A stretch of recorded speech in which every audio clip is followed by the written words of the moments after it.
हर एक 16 मिनट में एक रेप, अगर अनुमान लगा ले तो 20 मिनट के अंदर एक रेप होता है। हर एक 40 घंटे के अंदर में एक गैंग रेप, और हर एक 2 घंटे के अंदर में अटेम्प्ट टू रेप। हर एक 2 दिन के अंदर में एक ह्यूमन ट्रैफिकिंग जरूर होती है, किसी एक लड़की को बेच दिया जाता है। ये उस देश की कहानी है जिस देश में आप अभी हैं, और ये वो देश है जहां देवियों की पूजा होती है 9 दिन तक लगातार। और ऐसी पूजाएं कितनी होती हैं, कभी दुर्गा पूजा के नाम पे, कभी सरस्वती पूजा के नाम पे, और ऐसी पूजाएं बहुत सारी होती हैं। उस देश में जहां देवियों की पूजा होती है, वहां साक्षात देवियों की ये हालत है। आज दोस्तों मैं रेप का आंकड़ा आपके सामने बताने नहीं आया हूँ, ये तो इंटरनेट पे बहुत सारे डेटाज अवेलेबल हैं, आप देख सकते हैं। लेकिन आज मैं बात करने आया हूँ कि रेप की असली वजह क्या है, जड़ क्या है, और इससे हम लोग कैसे लड़ सकते हैं। मैं मानता हूं कि अभी आपकी बच्ची या आपकी बहन या आपके घर की महिलाएं सुरक्षित होंगी और आप इस बात पे गर्व कर रहे होंगे, लेकिन ये ज़्यादा दिन तक सुरक्षित रहने वाली बात नहीं है अगर आपने आवाज़ नहीं उठाई। क्योंकि जब हैवानियत हमारे समाज में है तो कभी ना कभी हर कोई इसका शिकार हो सकता है, और ये इत्तेफाक की बात है कि आप बचे हुए हैं।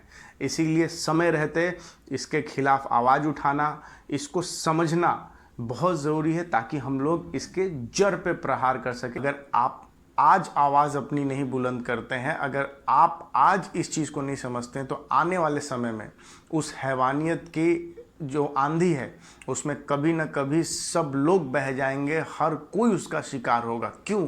क्योंकि वो जो हैवानियत जो फल फूल रही है वो आप ही के मोहल्ले में कहीं तो नहीं फल रही है, आप ही के शहर में। क्योंकि आपके घर की महिलाएं उसी ट्रेन में, उसी गाड़ी में, उसी फ्लाइट में, उसी शहर में और उसी मोहल्ले में रहती हैं जहां आसपास वही उसी तरह की हैवानियत फलती फूलती है। इसीलिए आज आपका मेरे साथ बने रहना ज़रूरी है, क्योंकि आज हम लोग चर्चा करेंगे इनके कारण पे और साथ ही साथ इनके समाधान पे, जिसका आपको समझना बहुत ज़रूरी है, लोगों को समझाना ज़रूरी है, ताकि हम लोग इसके जड़ पे अटैक कर सकें और इस हैवानियत की जो एक फलती फूलती बगीचा है, बगान है, उसको हम लोग जड़ से उखाड़ के फेंकें। नमस्कार दोस्तों, मैं हूं उत्सव और आपके लिए आज एक बहुत महत्वपूर्ण टॉपिक लेके आया हूं, रेप पे वार। कैसे हमारे इस समाज से हम लोग रेप का नामो निशान मिटा सकते हैं। क्योंकि देखिए दोस्तों, जैसे जैसे भारत आगे बढ़ रहा है, हमारी लिटरेसी रेट देखिए कितना हाई है, हमारा एजुकेशन सिस्टम दिन प्रतिदिन स्ट्रांग होता जा रहा है, हमारे समाज में सारे लोग ही शिक्षित हैं और शिक्षा की दर जैसे कि बढ़ रही है तो सब लोग शिक्षित हो रहे हैं। फिर भी इतना शिक्षित समाज के बीच में ये रेप जैसी घटना रॉकेट की स्पीड से कैसे बढ़ रही है, इस पे कभी आपने सोचा है क्या? दोस्तों, अगर हमारे समाज में रेप या छेड़खानी जैसी घटना हो रही है तो इसका जिम्मेदार सिर्फ वो बंदा नहीं है जो ऐसी घटनाओं को अंजाम दे रहा है। इसका जिम्मेदार अगर आप देखें तो पूरा समाज है जिसमें ऐसे अपराधी पैदा हो रहे हैं। क्योंकि वो अपराधी बचपन में जब पैदा लेते तो आम बच्चे की तरह उतने ही मासूम होते हैं, एक ब्लैंक मेमोरी कार्ड की तरह, और ये जितनी भी निगेटिव डेटा है वो सब समाज से ही लेते हैं। कोई एलियन आके उनके मेमोरी में डेटा भर के नहीं चला जाता है। तो जितना चीज़ भी सीखते हैं इस समाज से ही सीखते हैं। मैं ऐसा क्यों कह रहा हूँ, इसके लिए पहले आपको एक दोहा सुना देता हूँ, बाद में आगे विस्तार से बताऊँगा। तुलसीदास का ये दोहा है, काम क्रोध मद लोभ की, जो लो मन में खान, तो लो पंडित मूर्ख हो, तुलसी एक समान। ये एक दोहा है और इससे बहुत बड़ा नाता है जो मैं आपको बताने जा रहा हूँ। एक बच्चा जन्म लेता है और वो क्रिमिनल बन जाता है, ठीक है, तो वहाँ क्रिमिनल बनने तक की जर्नी इसी समाज में वो पूरा करता है। हमारे ही बीच, हमारे ही कुछ समाज के तत्व हैं जहाँ से वो ये सब सीखता है। एक एग्जाम्पल से आपको समझा देता हूँ। एक मासूम सा बच्चा जब किसी परिवार में जन्म लेता है तो उसे पता नहीं होता है कि वो आगे चल के क्या बनेगा। सबकी आशा यही होती है कि वो अच्छा इंसान बनेगा, वो भी यही समझता है कि वो आगे चल के अच्छा इंसान बनेगा। पर ऐसा क्या होता है, वो सारी बुरी गतिविधि सब इसी समाज से सीखता है। और मान लीजिए उसका नाम है डंडा सिंह, ठीक है, तो वो उसी समाज में क्रिमिनल बनता है हमारे ही सपोर्ट से। सबसे बड़ी बात क्या है कि हम लोग सपोर्ट भी करते हैं और सपोर्ट करके उसको नेता बना देते हैं। और फिर वो संसद में चला जाता है और संसद से, अब एक बात बताइए, अगर ऐसा क्रिमिनल संसद तक पहुंच जाए, अगर ऐसा रेपिस्ट संसद तक पहुंच जाए तो उन्नाव जैसी घटना पूरे देश में होगी कि नहीं। अच्छा दोस्तों, कभी आपने ये सोचा है कि ऐसी घटनाओं पे लगाम क्यों नहीं लग रहा है? साक्षरता बढ़ने के साथ ऐसी घटनाएं बढ़ती ही जा रही हैं। आपकी इतनी डेवलपमेंट हो रही है, फिर भी ऐसी घटनाओं में किसी भी तरह की कमी नहीं आ रही। सबसे बड़ी बात इसकी ये है कि जहां हमारे बच्चों को संस्कार मिलता था, गुरुकुल, उसको हम लोगों ने कन्वेंट से रिप्लेस कर दिया है। कन्वेंट में बच्चे जाके क्या करते हैं आपको पता है? संस्कार, संस्कृति और संस्कृत जैसे चीज़ों से संन्यास लेना सीखते हैं। और जब बच्चे इन सब चीज़ों से संन्यास ले ही लेंगे तो जाहिर सी बात है कि वैसी ही घटनाओं में लिप्त होंगे किसी न किसी तरह से। दोस्तों, अगर आप इसलिए खुश हो रहे हैं कि आप रेप जैसी घटनाओं में शामिल नहीं हैं या आपके परिवार से कोई ऐसी घटनाओं में शामिल नहीं है, तो ज़्यादा खुश होने की ज़रूरत नहीं है। क्योंकि थोड़ी देर पहले मैंने जो दोहा बताया था आपको, उसमें भी बस यही कहने का कोशिश किया गया है कि जब तक हमारे अंदर काम, क्रोध, मोह, माया और ईर्ष्या जैसी भावना हमारे अंदर है, तो चाहे कोई मूर्ख जो ऐसी घटनाओं को अंजाम देता है या हम जैसा पंडित जो उस घटनाओं की निंदा करता है, दोनों एक ही समान हैं, दोनों उतने ही गुनहगार हैं। अगर हमारे अंदर लोभ ज़्यादा है तो हम भी उसी तरह के काम वाले विकार से ग्रसित हैं, लेकिन हम रेप नहीं कर रहे हैं, हम लालच में पड़े हैं। लालच में ही वो सारे घिनौने काम कर रहे हैं और वो भी उतना ही किसी को तकलीफ़ पहुंचा रही है जितना जो रेप करते हैं और जो इसका शिकार होते हैं, जितना तकलीफ़ उन्हें होती है। तो हम लोग अगर सोचते हैं कि हमारा दामन साफ़ है तो ये बात गलत है और हमें इस चीज़ पे गौर करना है कि कैसे हम लोग उस जड़ को काटे जहाँ से ये सारी परेशानियाँ उत्पन्न हो रही है, जहाँ से हमारे समाज में ये सारा विकार उत्पन्न हो रहा है। दोस्तों, ये जो मैंने विकार, जो 5 विकार मैंने बताया, ये हमारे अंदर हैं, ये बुरी बात नहीं है। क्योंकि हम इंसान हैं, हमारे अंदर ऐसा विकार रहेगा और हमारा जन्म भी इसीलिए हुआ है ताकि इन विकारों से हम आगे बढ़ सकें, इनको हम छोड़ सकें, इनसे हम अपने आप हमारे आत्मा को प्यूरिफाई कर सकें ताकि वो परमात्मा में सम्मिलित हो सके। लेकिन इसके बारे में मैं कभी और चर्चा करूँगा। लेकिन जो बात है कि ये विकार में हम लोग उलझ के रह जा रहे हैं, वो सबसे बड़ी बात है। और हमें बुरा भी नहीं लग रहा है क्योंकि हम लोग आसपास जहाँ भी देखते हैं सब लोग उसी में उलझे हुए हैं। तो हमें क्या लगता है कि सब लोग एक जैसे हैं, तो हमें फ़र्क नहीं पड़ता है। एक सिंपल सा बात है, अगर भीड़ में सब नीला पहना हो तो किसी को फ़र्क नहीं पड़ता है, सब एक जैसे दिखते हैं, सब खुश हैं। अगर उसी में किसी को पीला पहना दो तो वो अलग हो जाता है। और अगर कोई ऐसा ईमानदार पीला पहना हुआ इंसान हमारे बीच दिख जाए तो हम लोग या तो उसे पागल साबित कर देते हैं, नहीं तो हर प्रयास करते हैं कि वो भी हमारे ही रंग में रंग जाए। तो सबसे बड़ा दोष यही है, हम लोग अपना नज़रिया नहीं बदल रहे हैं, हम लोग वो कोशिश नहीं कर रहे हैं कि उन विकारों पे जीत कैसे हासिल हो। हम लोग बस इस चीज़ में पड़े हैं कि जो लोग भी बचे हुए हैं उनको भी अपने साथ सम्मिलित कैसे कर लें। तो अगर सब लोग इसी विकारों के चक्कर में फंस गए, तो अगर उसी में कोई एक बंदा रेप ही कर दिया तो कौन सा बड़ा बात हो गया? आपका खून क्यों खौल गया? वो भी तो वही कर रहा है, बस वो काम भावना से ग्रसित है तो वो कर रहा है। आप लोभ से, लालच से ग्रसित हो तो आप कुछ और कर रहे हो, बात तो बराबर ही है। और आपको क्या लगा था कि निर्भया हुआ तो उतना मीडिया कवरेज मिला उस चीज़ को, तो उसके बाद क्या निर्भया जैसी कोई घटना नहीं होगी?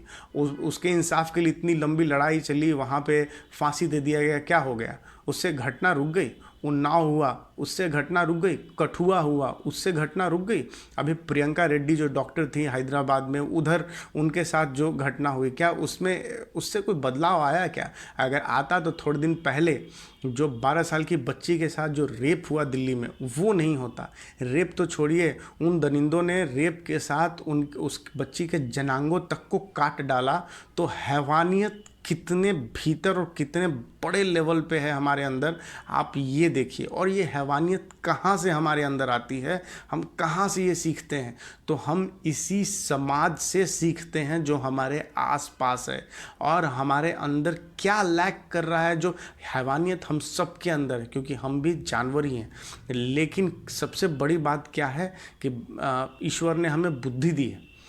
जिससे हम लोग इन सारे विकारों को कंट्रोल कर सकें अगर हम अपने दिमाग को सही ढंग से इस्तेमाल करते हैं। ओवरऑल दोस्तों बात बस इतना ही है कि चाहे ऐसी कितनी ही घटनाएं हो जाएं, चाहे सुप्रीम कोर्ट इसमें कितना भी फैसला सुना दे, सारे गुनहगारों को फांसी पे लटका दे, उससे मतलब नहीं है। चाहे आप कितना भी कैंडल मार्च कर लो, उससे भी मतलब नहीं है। मतलब ये है कि जब तक हम लोग अपने विकारों पे जीत हासिल नहीं करेंगे, जब तक समाज ये कोशिश नहीं करेगा कि इन पांचों विकारों पे हम जीत हासिल करें, जब तक ये हमारे संस्कार में नहीं डाले जाएंगे, तब तक ये रेप जैसी घटना कभी भी हमारे समाज से नहीं ख़त्म हो सकती है। और यही एक अकेला सच है। एग्जाम्पल से आपको और समझाता हूँ। अक्सर आपने अपने माँ बाप को कहते सुना होगा कि पढ़ोगे लिखोगे तभी ना अच्छा इंसान बनोगे। तो पढ़ने लिखने से अच्छा इंसान बनने का कोई रिलेशन है क्या? अगर आप समझदार हो तो मेरी बात को समझ चुके होगे। फिर भी मैं आपको बताता हूँ कि पढ़ने लिखने से अच्छा इंसान बनने में कोई भी इंटर रिलेशन नहीं है। हाँ, पढ़ने लिखने के बाद जो शिक्षित इंसान होता है वो सबसे ज़्यादा गलत काम करता है। वो अलग बात है कि वो सारे गलत काम बहुत समझदारी से करता है ताकि वो पकड़ा ना जा सके। जितने भी बड़े बड़े सीईओ हैं, जितने नहीं, बहुत सारे ऐसे बड़े बड़े सीईओज़ हैं, चाहे कॉलेज में प्रोफेसर्स हैं जो मॉलेस्टेशन का काम करते हैं अपने कॉलेज में, ठीक है, या उनके संस्थान में कॉम्प्रोमाइज़ रेप होता है प्रमोशन के नाम पे या अच्छे नंबर्स के नाम पे होता है, लेकिन वो कभी भी बाहर नहीं आता है क्योंकि वो कॉम्प्रोमाइज्ड होता है या थ्रेटेंड होता है।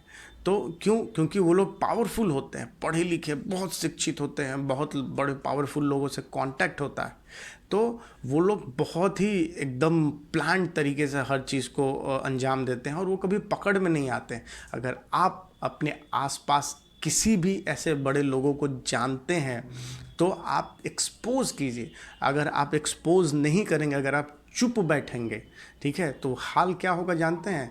आपको ये देखना चाहिए, एक घटना पढ़ लीजिएगा, इसके बारे में कभी मैं और वीडियो बनाऊंगा। अजमेर शरीफ की घटना, ठीक है, वहाँ पे एक कॉलेज की बहुत सारी लड़की ऐसे ही मॉलेस्टेशन का, रेप का शिकार हुई थी। और क्यों हुई थी? क्योंकि जो पहली लड़की जिसके साथ ऐसा हुआ वो चुप बैठी, ठीक है, उसके कारण बहुत सारे जो और भी बच्चियां हैं उसमें इन्वॉल्व हो गई इस कुप्रथा में।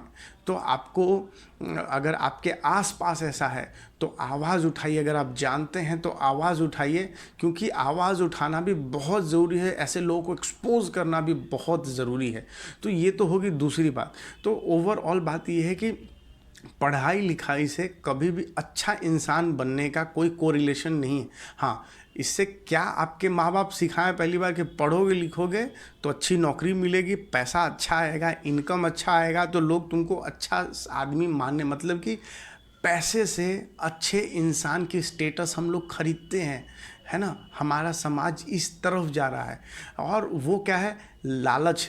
तो हम लोग जो बेसिक पहला विकार जो सीखते हैं वो अपने घर के लेवल पे बचपन में ही सीख जाते हैं। जब आप बच्चों के सामने पैसे को दूसरे चीज़ों से, संस्कार से, ह्यूमैनिटी से, इंसानियत से ज़्यादा तरजीह देते हैं और आपको लगता है कि नहीं आपका बच्चा तो छोटा है, नहीं समझ रहा है, छोटे से छोटे बच्चे हर चीज़ को वॉच करते हैं, याद रखते हैं। आप सोचिए, आपको भी बहुत सारी बचपन की घटनाएं याद होंगी जो कभी कभी लगता हो कि ये चीज़ गलत हुआ था, चाहे ये चीज़ ऐसा मेरे पापा बोलते, चाहे मम्मी बोलती थी, चाहे जो भी आपके रिलेटिव है बोलते थे, वो गलत बोलते थे, आपको अभी समझ में आता होगा। ऐसे हर बच्चे के साथ ही ऐसा होता है। अगर बच्चे के सामने आप पैसे को ज़्यादा महत्व देते हैं, अपने स्वार्थ को ज़्यादा महत्व देते हैं, तो बच्चा भी आपसे यही सीखता है और एक न एक दिन वो सारा सीख आप ही पे अप्लाई करता है सबसे पहले, क्योंकि वो बच्चा तो आप ही का है, आप ही के साथ रहने वाला है और अपने साथ साथ अपने आसपास से के जुड़े हुए लोगों पे भी वो चीज़ अप्लाई करता है। तो दोस्तों, मैंने आपको इतने सारे प्रॉब्लम्स एग्जाम्पल के साथ बताए। अब सबसे बड़ा सवाल ये है कि इस कृष्ण की प्रेम नगरी में ये जो रेपों की नदी बह रही है, ये जो अपराध की नदी बह रही है, इसको रोका कैसे जाए? तो इसका बस एक समाधान है, वो समाधान ये है कि हमें अपनी संस्कृति की ओर रुख करना पड़ेगा, हमें अपने वेद पुराणों की ओर रुख करना पड़ेगा, जो हमें आत्मबोध के बारे में बताते हैं, जो हमें उन विकारों से ऊपर उठने के बारे में बताते हैं, जो हमारे आत्मा के शुद्धिकरण के बारे में बताते हैं, जो जीवन के महत्व के बारे में हमें सीख देते हैं। जब तक हम उधर रुख नहीं करेंगे, जब तक उन चीज़ों को हम अपने जीवन में शामिल नहीं करेंगे, जब तक हम अपने आत्मबोध की तरफ नहीं मुड़ेंगे, तब तक इसका कोई समाधान नहीं है। कोई कानून इसका समाधान नहीं कर सकता। चाहे कितने भी लोगों को आप फांसी पे लटका दो, इससे न रेप रुकेगा न अपराध रुकेगा। आप देखो कि समय दर समय हर तरह का अपराध बढ़ रहा है। सिर्फ रेप ही नहीं, हत्या, मारकाट, लूटकांड, हर चीज़ बढ़ रहा है। तो एडवांसमेंट कभी भी इसका सॉल्यूशन नहीं है। इसका सॉल्यूशन वही है जो हमारे वेद पुराणों में लिखा गया है, क्योंकि दोस्तों हमारे ग्रंथों में ही वो सारे ज्ञान है जो हमें उस विकार से ऊपर उठा सकते हैं, उन सारी अज्ञानता की जो माया जाल है सबसे बाहर निकाल सकती हैं। नहीं तो आजकल जो बच्चे हैं उनके उंगलियों पे सारी जो निगेटिव चीज़ है उनके उंगलियों पे है इंटरनेट द्वारा। मैं आपको एक यहाँ पे पेज शेयर कर रहा हूँ, आप उसमें देखो, आप कोई न्यूज़ भी पढ़ो, अच्छा न्यूज़ भी, तो उसमें फ्लैश आता है जो बहुत मोहक होता है, और जो लोग नहीं जानते हैं वो फटाक से उस चीज़ को क्लिक करते हैं और उसको वो उस डेस्टिनेशन पे ले जाता है जहां बच्चों को नहीं जाना चाहिए। आप ये चीज़ नहीं रोक सकते हो। क्यों नहीं रोक सकते हो? क्योंकि आज इंटरनेट बच्चे जन्म लेते बच्चे के हाथ में भी पहुंच जाता है, और रोकना भी नहीं चाहिए, क्योंकि एक्सपोज़र होगा तभी तो अच्छे और बुरे की पहचान होगी। लेकिन एक्सपोज़र होना और उस एक्सपोज़र को पहचान के उससे बाहर निकल जाना, ये तभी हो सकता है जब हमें आत्मज्ञान होगा। हाँ, ये मुश्किल ज़रूर है। क्यों मुश्किल है? क्योंकि जो हमारे पुराण हैं और जो हमारे वेद हैं, जो हमारी संस्कृति है, उसकी धज्जियाँ उड़ाई गई हैं हज़ारों साल तक मुग़लों के द्वारा। उसके बाद जो बची कुची रही वो अंग्रेज़ों के द्वारा नष्ट कर दी गई। तो उन रास्ते पे लौटना मुश्किल ज़रूर है, क्योंकि हमारा पूरा सिस्टम हज़ारों साल से बदल दिया गया है। लेकिन हमें उसी तरफ अग्रसर होना होगा, क्योंकि वही एकमात्र सॉल्यूशन है इस कलयुग में उन सारे विकारों से बचने के लिए और अपने बच्चों को, अपने समाज को बचाने के लिए। और उन्हीं मुग़लों के कारण, उन्हीं अंग्रेज़ों के कारण जो संस्कृति हमारे पास बची हुई है, जो सभ्यता, जो संस्कार हमारे पास बचे हुए, वो भी मिलावटी। जैसे एक सती प्रथा थी पहले, ठीक है। मेरे एक दर्शक ने पूछा था कि क्या सती प्रथा बहुत अच्छी बात थी क्या, क्योंकि मैं हिंदू के ऊपर एक कुछ बात बता रहा था, तो उसी में पूछा था मेरे से। तो सती प्रथा किसी और चीज़ के लिए शुरू हुई थी, मैं कभी और इसके बारे में बात करूंगा, लेकिन वो एक तरह से वो एक निगेटिव पॉइंट थी जिसको समाज आगे तक लेके आया। तो वो नहीं, वो एक मिलावटी संस्कार थी, वो संस्कृति थी, रीति रिवाज थी, जो भी आप कहिए। उसी तरह जो आप आजकल के भजन पढ़ते हो ना, बहुत सारे आरती गाते हो जिसमें हर एक लास्ट 2 लाइन में लिखा हुआ आता है कि कहत शिवानंद स्वामी सुख संपत्ति पावे। मतलब कि हर चीज़ में आपको लालच दिया जाता है ताकि आप उस चीज़ से जुड़े रहो, पूजा करो, आरती गाओ। तो ये जो बिना लालच वाली पूजा है ना, उसकी ओर अग्रसर होना होगा, उस भक्ति की ओर अग्रसर होना होगा जो हमारी संस्कृति ने दिया है और जिसको हम लोग कहीं भूल बैठे हैं। अभी शौकिया पूजा, अपने लालच के लिए जो चीज़ हम करते हैं उससे कोई फ़ायदा नहीं है और वो हमें कहीं नहीं ले जा रहा है। आप सबसे मेरी एक ही विनती है कि अगर आप चाहते हैं कि हमारा समाज सभ्य बने, सभ्य इन द सेंस ऐसा नहीं कि बुराई से हमारा एक्सपोज़र नहीं होगा, ज़रूर होगा, क्योंकि हमारे आसपास पूरा कीचड़ ही है। तो कीचड़ के छींटे तो पड़ेंगे ही, लेकिन वो छींटों की सफाई कैसे करनी है ये हमें पता होना चाहिए। तो अगर आप चाहते हैं कि हमारा समाज वैसा बने, तो उसके लिए हमें अपने संस्कृति की ओर, जो हमारी ओरिजिनल संस्कृति है, जो हमारे वेद और पुराणों के द्वारा आई हुई है, उसकी तरफ रुख करना होगा। क्योंकि दोस्तों ये जो कानून है ना, ये मिलावटी एम सील की तरह है। ये थोड़ी देर के लिए राहत तो दे सकती है, लेकिन जैसे ही अपराध का प्रेशर बढ़ेगा, जैसे ही अपराध की गति बढ़ेगी, वो फिर लीकेज चालू हो जाएगा, फिर से वही चीज़ चालू हो जाएगी और आज तक वही होता आ रहा है।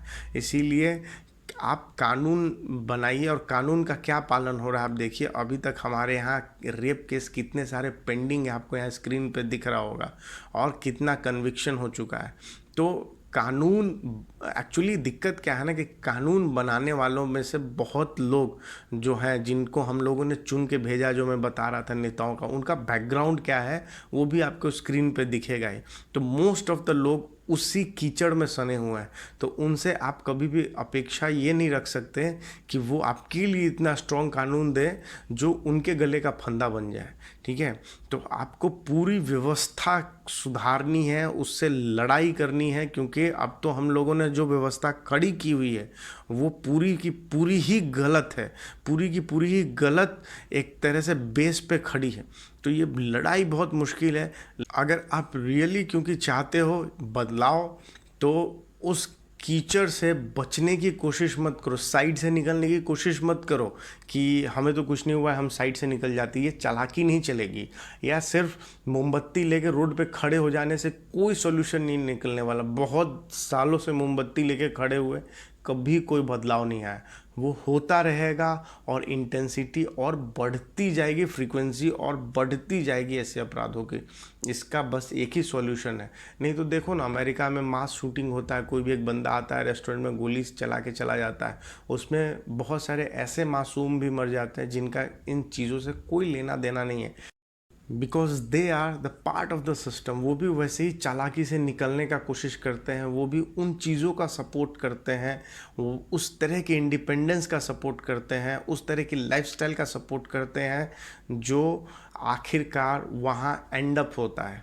तो अगर आप ये चीज़ नहीं चाहते तो आगे आना पड़ेगा, क्योंकि हम लोग भी उसी कगार पे हैं, अब ज़्यादा दिन बचा भी नहीं है।